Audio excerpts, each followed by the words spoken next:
In your politics, on this Thursday morning, a group of Southern California 911 dispatchers traveled to Washington, D.C., calling on legislators to approve two bills they believe can help save more lives here at home. They're afraid that their title and their technology could hinder what's best for everyone who may call in 911 for an emergency.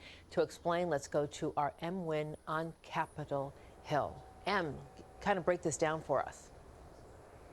Exactly, Giselle. So this is a big deal for them. I talked to two dispatchers from Southern California, and they are very passionate about these bills. Essentially, they say right now the title of dispatcher is like a clerical federal employee, basically no different than someone who comes in 9 to 5 and files paperwork. But they tell me, obviously, their work is very different from that, and they say there needs to be more attention to this. This makes them, if they're just a federal employee, susceptible to being forced to go on furlough if the government shuts down, which will leave obviously phones ringing and the community in danger. But more than that, they tell me this profession just needs more attention from lawmakers. Now, Margie Gamend, a Riverside County dispatch manager, says dispatchers are well trained to give emergency medical help and to coordinate situations with law enforcement and first responders remotely. Now, Representative Torres, who was a dispatcher for over 17 years in California, says this profession must get the respect they deserve by changing their federal classification from,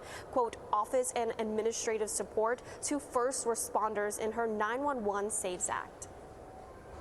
The job classification was created years and years ago when we first launched the 3-digit number for our constituents to utilize during an emergency.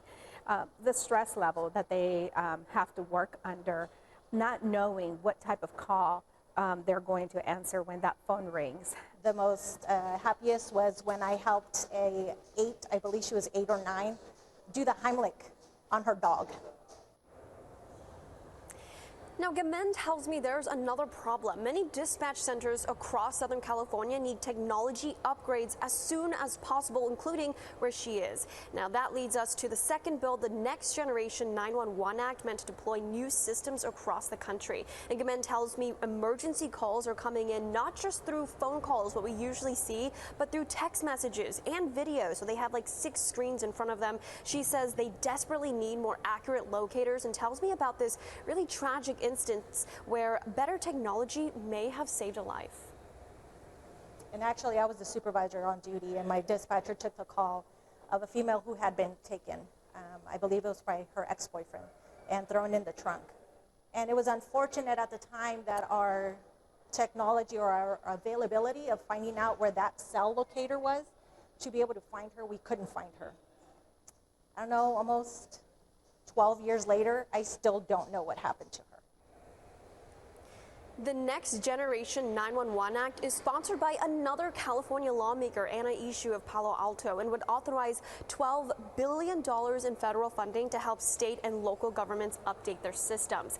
As for Representative Torres' bill, that won't cost anything to change the classification from basically a clerical worker to a first responder. So she is really pushing for this. She actually introduced it last year, but it didn't get passed anywhere. So this year she's reintroducing it. She has more bipartisan support from 37 Republicans already, and she's got it out of the committee, and so she's hoping for a vote in the House soon.